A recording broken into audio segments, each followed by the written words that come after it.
Good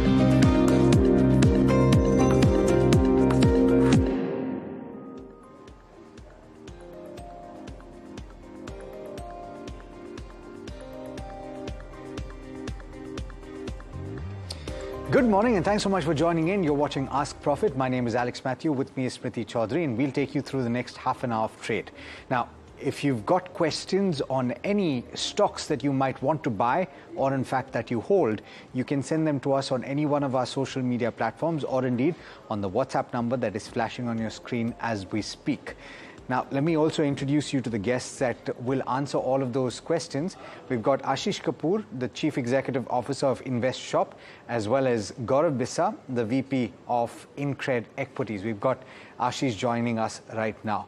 Very quickly, let's take you through what's happening with the markets. And you have the benchmark indices that are off the low point of the day.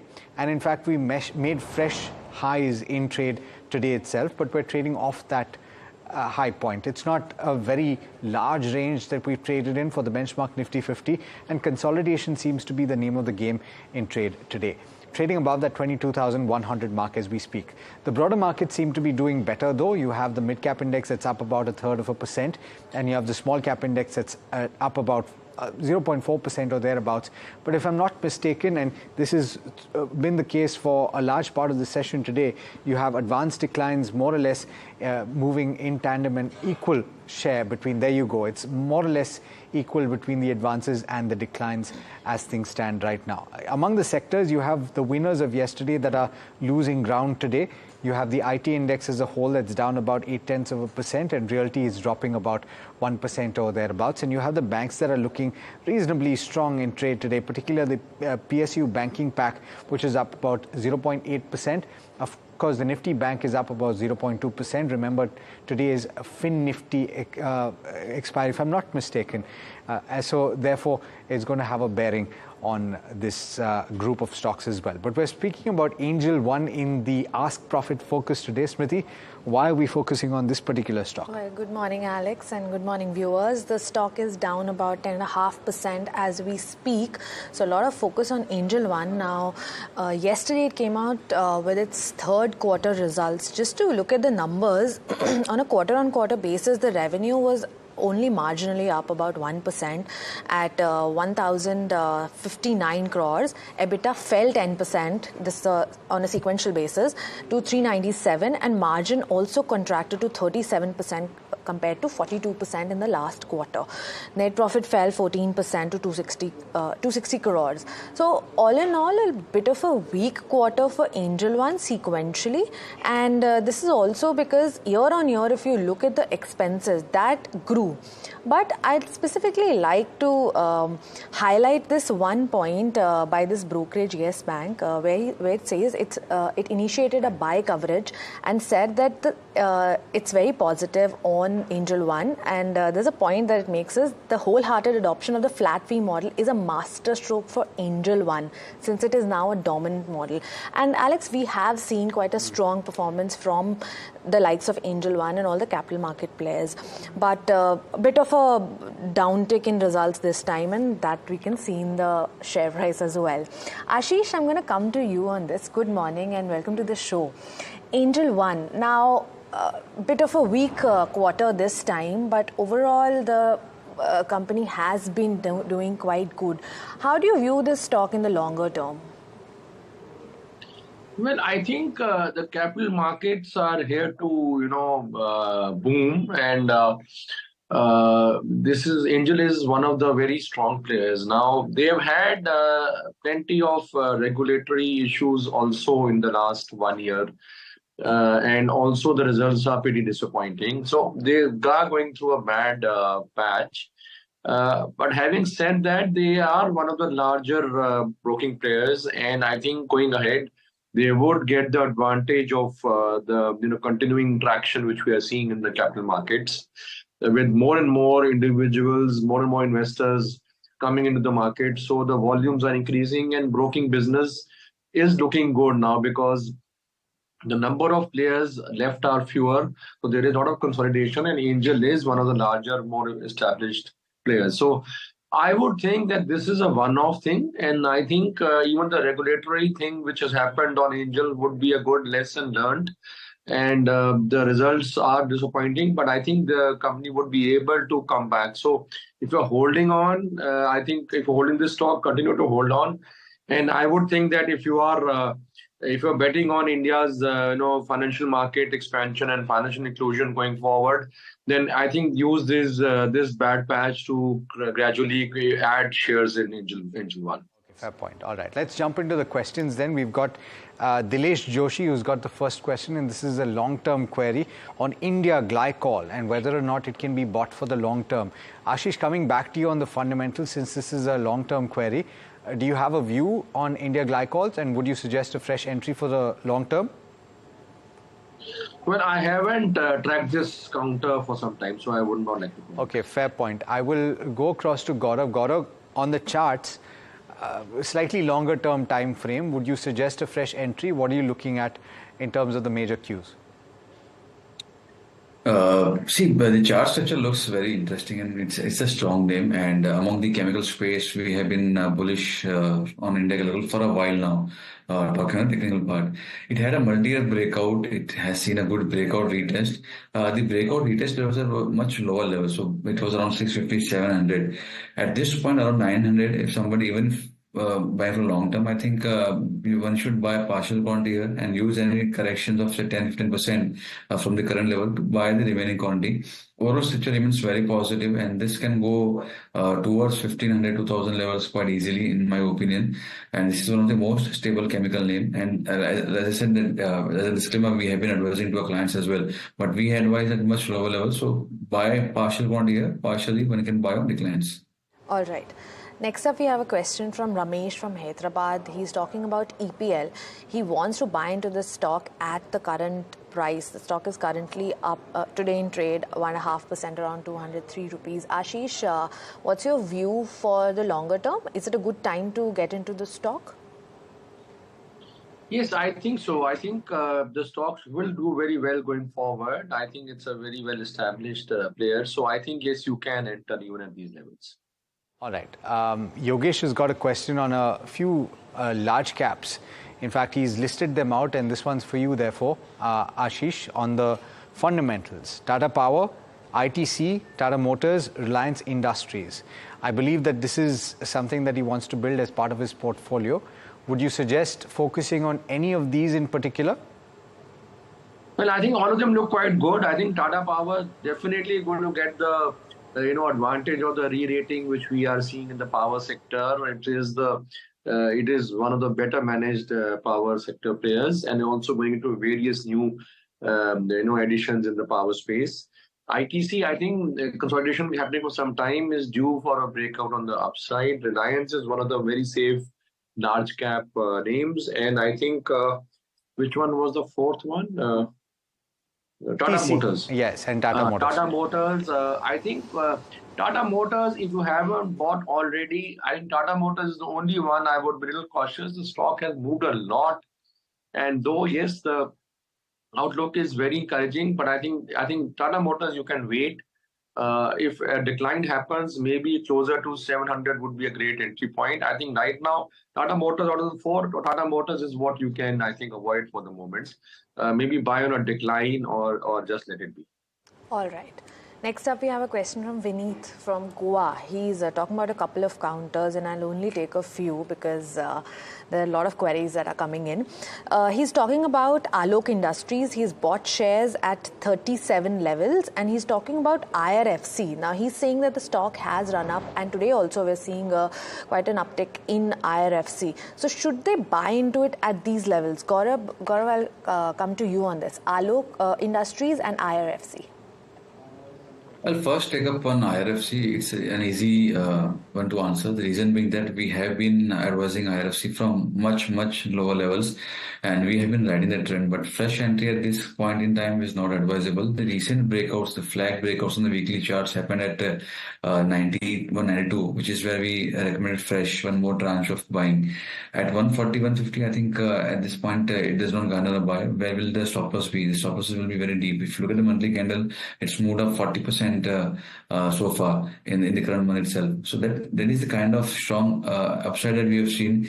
The stop losses will become extremely deep. So in my opinion, one should avoid buying railway stocks or defense stocks at this point in time. When it comes to Alok Industries, it has a very strong handle at 87, 37, 38. And till the time we don't see this being crossed and closed on a weekly basis, it will remain sideways. So one can keep holding it, but the fresh momentum for further upside will happen on a weekly close about 37, which once confirmed can push it to fresh lifetime high. It can go towards 55, 60 as well. So the structure is positive at this point in time, but momentum will pick up at higher levels. Okay. Does the advice also extend, Gaurav, to rights? We've got Geeta from Mumbai asking about this counter. She's seemingly convinced that she wants to buy it for a period of 3 to 5 years, but she's wondering whether to buy at today's levels or should she wait for a dip? So there are two questions. One is about the space. So we recommended a basket of 5 stocks to our clients, which was RVNL, Arcon, IRFC, Railtel, and RITES. And we have been, like I said, adding on tranches where it made a sense. Sorry, we had earlier bought RITES at around 465, where it gave a most recent breakout, had this retest of the breakout and went higher. So in my opinion, one should buy on declines. That is where the it would make more sense. Second is more important question: if somebody has a 2-year, 3-year horizon, whether one should buy at any point in time. The answer is no, because even though you might have a good stock on your radar, and even though you might have a very long-term picture, 2-year, 3-year, 5-year, just because you have time on your hand does not mean you buy any stock, because there can be a decline, and generally when the declines are sharp, it follows by time correction. So you may buy something, it will not move say for another 1 year, 1.5 year, and then you will exit the stock out of frustration, and then you will start moving. So don't be in the hurry that I don't want to chase a stock. That should not be the criteria. There should be a proper rationale. If it's coming to a support area or a breakout area, and then one should be buying, not at any random point. So any railway stock or defense stock at this point in time, I would wait for at least 10-15% correction to enter. All right.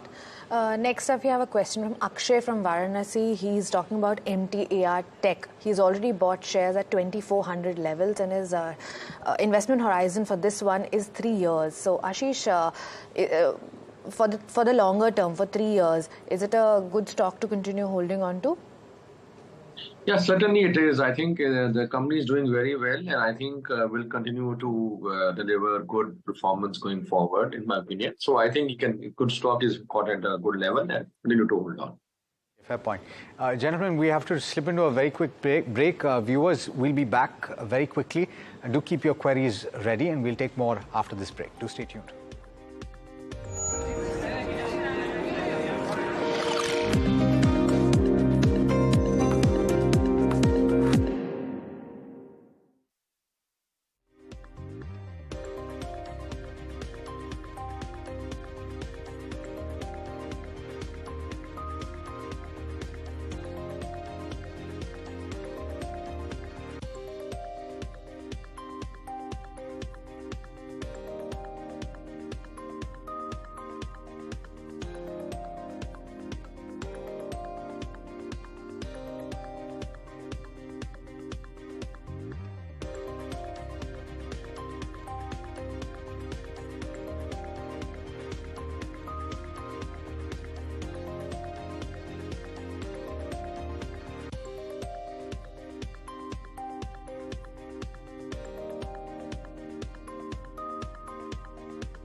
Welcome back. You're watching Ask Profit, and this is where we get questions answered on stocks.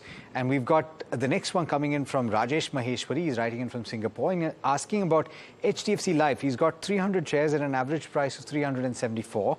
And he's asking, in view of the recent quarterly results, does it make sense to stay invested or to exit? He's got a short to medium term outlook. And we've also got another question from Manohar on a shorter time frame, whether or not to get in at this juncture. So first question on the fundamentals to Ashish, and then on the levels to Gaurav. Ashish, what's the view on the stock? The stock has grossly underperformed last 2-3 years. I think mainly because the valuation had run up a lot. There is no doubt that HDFC Life is a very strong player, very conservative, very well established in the life insurance business. And there's also no doubt that life insurance business in India has a long, long way to go. So if you don't have any time constraint, certainly you can hold on to it. I think somewhere down the line, you will end up making a lot of money because the stock will get its mojo back and it will be a great performer that time point of time. What time, I can't say, but if time, like I said, like if time is not a constraint, certainly it's a great stock to hold on to. Okay. What about the technical levels, Gaurav?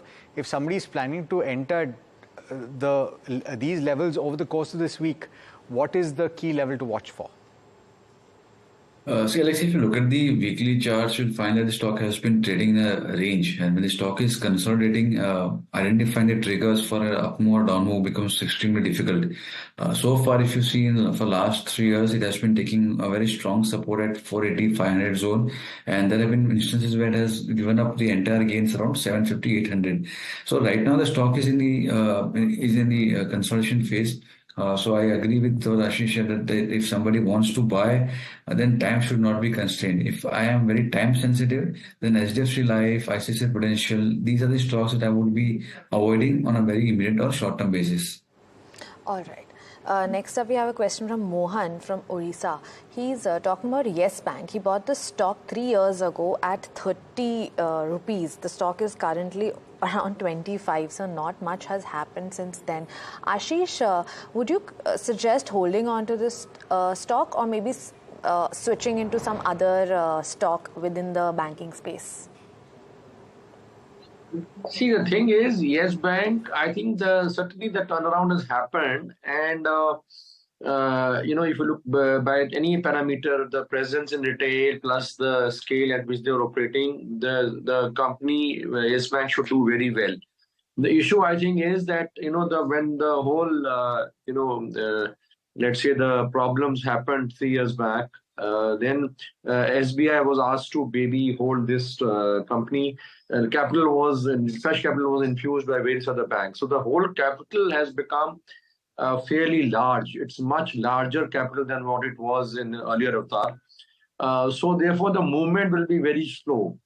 If you're a very patient long-term investor, then certainly hold on to it because, like I said, I think the bank is certainly turning around and improving its operations on all counts. But it will take a very long time for the stock to really start appreciating because of the huge capital which the bank is carrying now. Otherwise, if you're not such a long-term patient investor, then I would suggest you can move into some other bank, Federal Bank, even IDFC first would be the banks in the private sector which one can look at. Otherwise, public sector banks are in great momentum right now. So in the public sector banks, you could look at a PNB or a BOB or a Can Bank. That would give you much faster returns. Okay, fair point. All right, that's a view on the banking space. We've got a question on Paka Limited, and this is a short-term question. Hari from Chennai is asking about this. If you aren't familiar with this particular counter, it was earlier called Yash Papers, I believe. And Gaurav, this one's on a short-term view. Would you suggest a fresh entry at these levels? See, stock witnessed a very sharp upside, but if you look at last a few weeks, it's a consolidation stock. And when the stock is in consolidation, again, like I said, finding triggers can be tricky. So if somebody can give us levels of 245 and try to nibble around. I don't see spike in volumes, I don't see spike in prices, and I don't see spike in momentum indicators. It is just that if somebody has made up a mind that I want to be in the stock and I don't want to go somewhere else at this point in time, then I think you can buy at 245. But if I were in the position, then I would rather wait for some other stocks that are giving fresh breakouts, rather than buying a stock which is in the consolidation manner. All right. We have another question from the banking space. This one's Jammu and Kashmir Bank, and Khurshid has already bought into the stock at 52 levels. The stock is currently trading at around 133 levels, so quite a considerable profit from there. Ashish, would you have a view on this? He wants to know the next 1 year target. See, J&K Bank I haven't tracked, so I would not like to comment on it. Okay. Gaurav, next 1 year target, would you have something on Jammu and Kashmir Bank? Yeah, so we advise a lot of these small cap PSU banks to our clients in the basket of 3-4 stocks, in the likes of J&K Bank, PSB, Bank of Maharashtra, Central Bank, IOB. So these 4-5 banks we had clubbed together and asked our clients to put a small portion of their portfolio in these names, because they can turn into multi-bagger stocks. We also recommend around 55, 60 something. It's moved up. So our 1 year target, which was around 110, 120, it has already been met. So if somebody wants to ride, one can keep riding with trailing stop losses. One can keep a stop loss of say 110 and keep riding. In the current move, it can go the next previous swing highs anywhere around 155, 160. That is where it can go. That will be the next suggestion. So I would not say it's a 1 year target as such, but this momentum can take it toward those levels. But keep a trailing stop loss with you. For any reason, if there's a correction sort of coming in, you should not be in the receiving end of the market. So keep a stop loss of 110 and ride the trend. Okay. We've got a question coming in from Mr. K. Reddaya from Andhra Pradesh, and he's asking about Life Insurance Corporation of India, which incidentally has just crossed its listing price today, I believe. It's still far away from, or not too far away, but it's still not reached its issue price. Ashish, question on Life Insurance Corporation of India on the fundamentals. You've spoken about HDFC Life, but would you say that LIC is also buy at these levels? Well, I wouldn't say buy at these levels. I'll tell you why. Because I think the issue itself came at a very steep premium, although they had reduced the premium and they had done various other things to improve this thing, but the fundamental outlook. But still, I think the issue was very expensive, and although the stock has disappointed investors for the last 1 year, although the stock has recovered and come very near the issue price, I would at best say that those people who managed to get into this stock at lower levels, and I had a disclosure that I too bought the stock at around 700 rupees. One can hold on now, but I would not say a fresh entry at these levels, because I think the stock would face a lot of pressure close to its issue price. A lot of investors would be waiting to get out of this, and also I think it is expensive. I mean, I think the insurance business we are very bullish on. I think it is very expensive. For a fresh entry, I would wait either for some more time to pass and some more clarity on the way forward for the company to emerge, or the stock to correct again and come to anything less than 800 rupees. That would again give you a good entry point in LIC. And at present, it's best a hold for someone who's bought at low levels. All right. Next up, this one's from PK Bandhopadhyay, and he's talking about India Hotels. Now, he doesn't mention the buy price. He's already bought into the stock though. And his time horizon is very short period. So, Gaurav, would you suggest holding on to this stock and book profits maybe in the next their time period is like a week. So, what would you suggest to Mr. PK? I would suggest booking profits, and this is because we have been advising our clients who are playing very short term to keep booking profits. We don't know when the markets will turn around, and whenever the profits are on the table, we are advising our clients to keep booking profits so that their exposure is reduced, their risk is also reduced, and the volatility component may also be high. So we may not see a very major fall, but even if there's a volatility, it will come. Trigger stop losses again go higher. So to do away with all of those aspects, it's better to book out the profits if the time horizon is of a very short term. A quick question on Suzlon Energy. We've got Dr. Ashfaq from Pune, who's asking about this particular counter, and he's not bought at lower levels. In fact, he's bought at levels of 70, I guess, many years back. The question is for you, Ashish. We've seen a significant turnaround in this particular counter, but what advice would you give to somebody who's bought at higher levels? I think we can continue to hold on. The good news is that, the business has actually turned around very significantly. The company has become debt-free or virtually debt-free. There's a new management in place. And because of being debt-free, the financials are really improving. And the ground reports suggest that their product is actually very good in great demand. And the industry itself is doing very well. So, there is a significant improvement. So I would not be surprised if in about a year and a half's time, he gets back his buying price. Certainly hold on at the present juncture. Right. That's all the time we have for today on this edition of Ask Profit. Thank you so much, Ashish and Gaurav, for joining us and for answering so many questions for us. And viewers, we'll be back tomorrow, same time, 11:30 a.m. So do keep writing us your queries. We'll see you tomorrow.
Markets trade flat amid volatility. Sensex below the 73,300 mark, while Nifty dips below 22,100 after hitting fresh highs.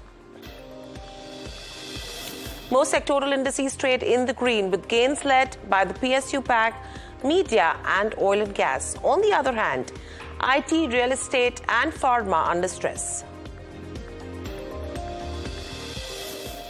Jyoti CNC makes a strong debut on the Lal Street. The stock lists at a 12% premium to its IPO price on NSE.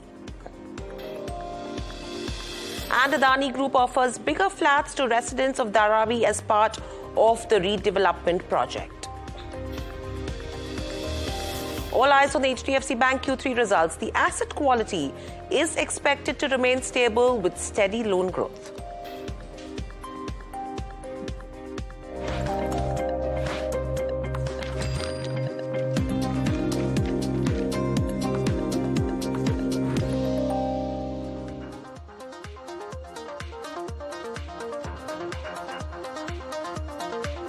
Hello and welcome. This is Hot Money. I am Agam Vakil and with me is Hiral Dadia. Well, this show we take you through all the stocks which are buzzing in trade, and of course for now to take a look at how markets are panning out. Well, flat at the moment as far as the Nifty and the Sensex go. We have seen a relatively quiet day of trade for now, and especially the Bank Nifty, which of course will be in focus on account of HDFC's earnings, which potentially could come through towards the end of the session, most likely post-market hours. That's where all the activity is slotted to be held. But for now, of course, we're continuing to see a lot of traction with respect to the benchmarks. And in the benchmarks, we do have a handful of gainers out there. To take a look at BPCL, which is up around 4%. We have Titan, which continues to advance by as much as 2%. Hero MotoCorp has once again gained traction, and ONGC is the other way, which is up and about, advancing by around 1.5%. Also want to address quickly what's happening in the broader markets.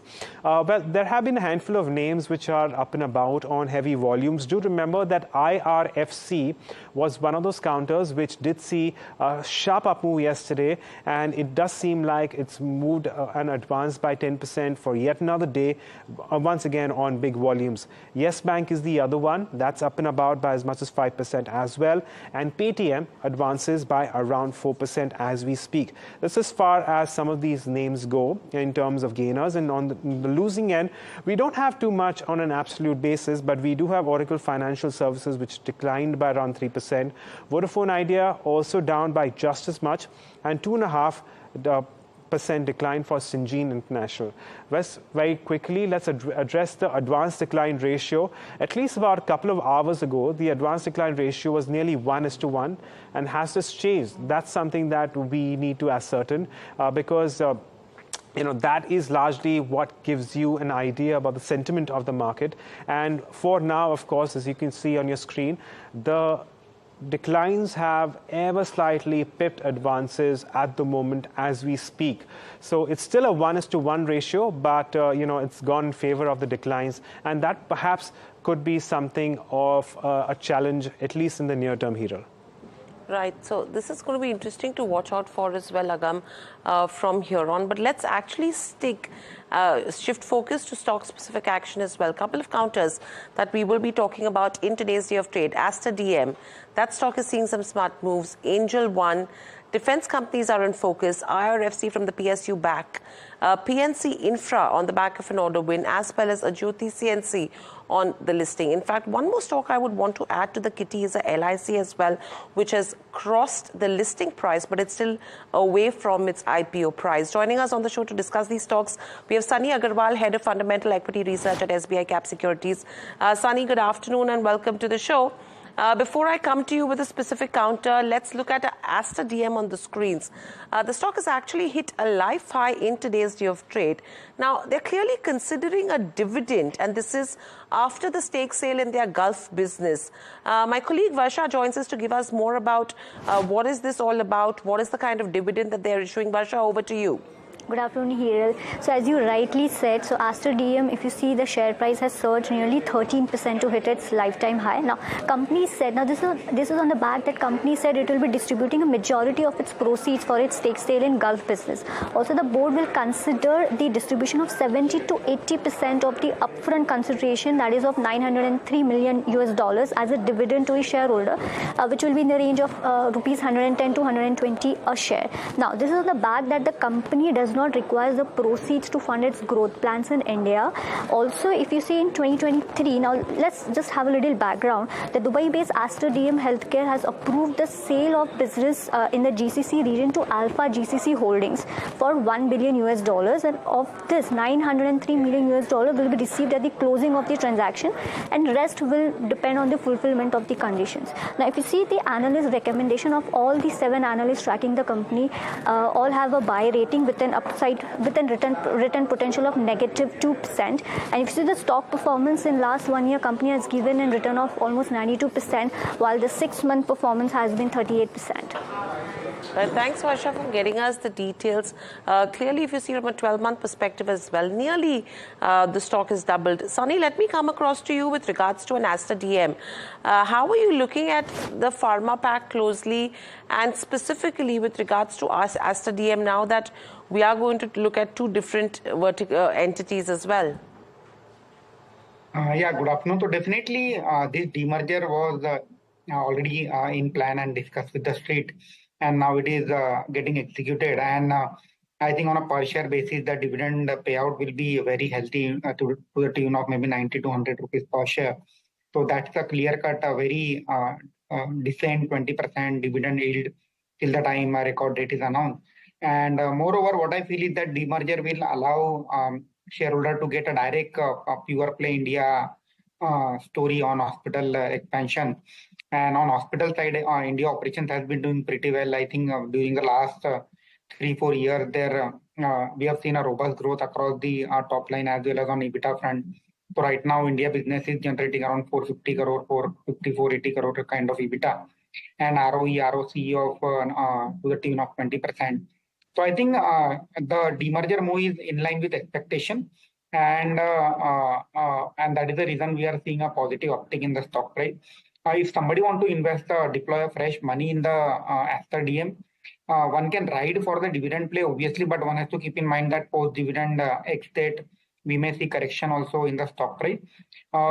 Taking call on business, obviously the business, entire hospital sector is doing well, and so as the Aster DM also. So if somebody is a medium to long-term investor, he can definitely look at the company on and can follow buy on this strategy. Sure. Well, that's your view as far as Aster DM is concerned.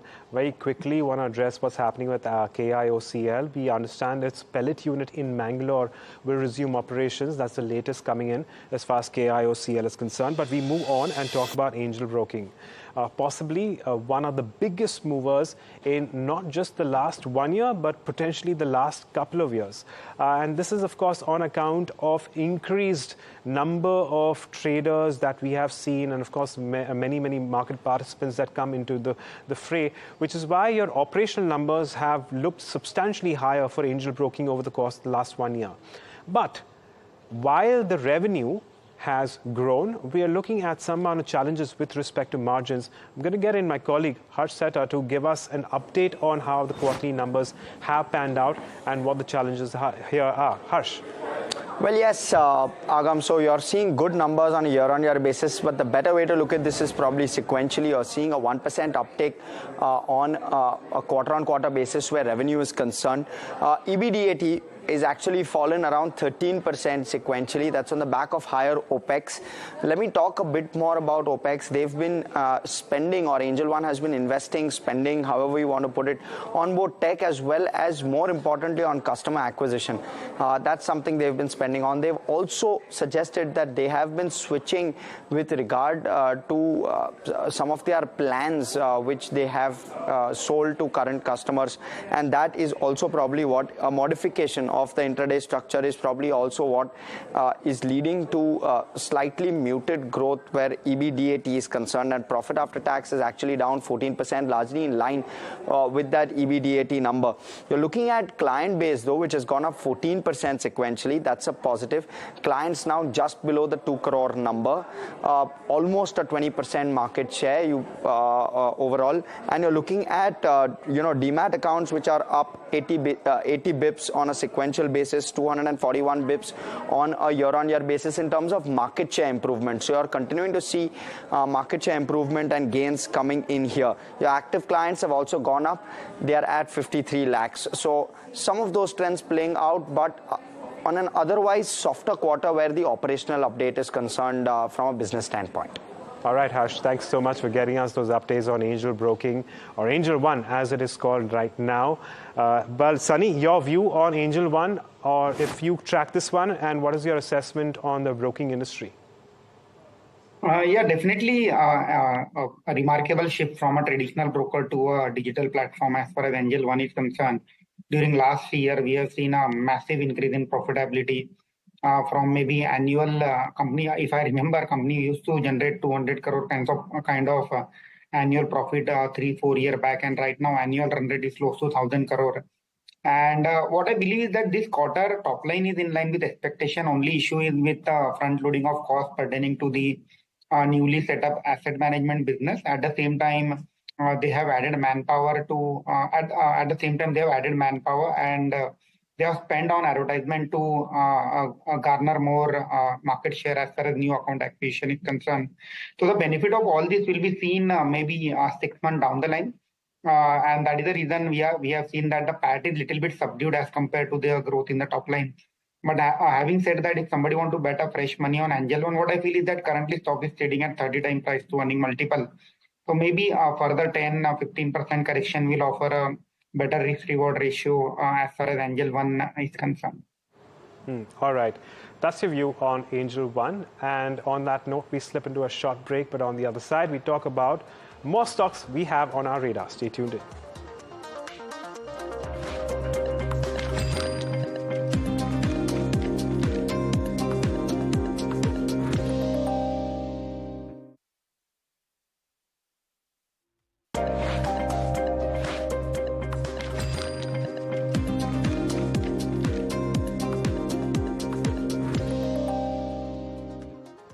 Welcome back. You're watching Hot Money. IRFC, that's one of the stocks that is on our radar. A 37 to 38% up move is what we've seen in the last 5 trading sessions. Today as well, the stock is buzzing in trade up about 10%. Now, what's happening with this counter? Now, in today's session, you have multiple trades that have happened. 22.3 crore shares have exchanged hands. Now, the largest 4 trades, which were at 40 lakh, were traded at a price band of around 145.5 and an average of around 140.4 per share. Clearly, the railway stocks have been buzzing as well ahead of the budget and the kind of the capex outlay that the government has already planned. Sunny, let me come across to you on a IRFC. With the kind of run-up that we've already seen, what would you advise an investor who's already holding an IRFC do, and someone who wants to actually enter the railway space? Would this be a preferred bet, or would you have any other recommendations as well? On IRFC, definitely what I feel is that valuation are very stretched. I mean, at current market price, the company is commanding market cap of close to 1.9 trillion rupees, 1.89 lakh crore rupees, which is higher than, I feel, Bank of Baroda market cap. On price to book, the company is trading at 4 times price to book. Even on price to earning multiple, the annual profit which the company generates is close to 6,000 to 7,000 crore. And with a market cap of close to 2 lakh crore, trading at more than 30 times price to earning multiple. So I think it's looking slightly overstretched, although we all know that it's a play on railway growth story in India. But valuation looks very expensive, and I would recommend if somebody is sitting on a decent gain, I would recommend to book the gain over here. And one more fear which I have here is that the government of India is holding 86% stake in the company. So at any point of time, we may see OFS also coming. So there is a likelihood of OFS also. So if somebody is sitting on gain, one should book the profit. And if somebody want to enter fresh in this company, I would recommend rather than IRFC, some other better place like RVNL, where we have got a very decent visibility in terms of revenue for next 3 to 5 years. So RVNL looks relatively better. But again, RVNL has also run up during the last few days. So buy on dip should be the strategy as far as RVNL is concerned. And on private side, one company which we like is Titagarh Rail. Again, it's a play on wagon growth story of railway. So Titagarh Rail can be one of the stock which one can look at. Okay. Well, moving on, let's address what's happening in PNC Infratech, because that's the one which has, in fact, plans and laid out plans to sell road assets worth well over 9,000 crores across 4 states. And well, that's the reason why we did see substantial strength through the course of the day today. It's moderated, but we're still seeing a 4% up move, and also at the highest levels in many months. The question really is that is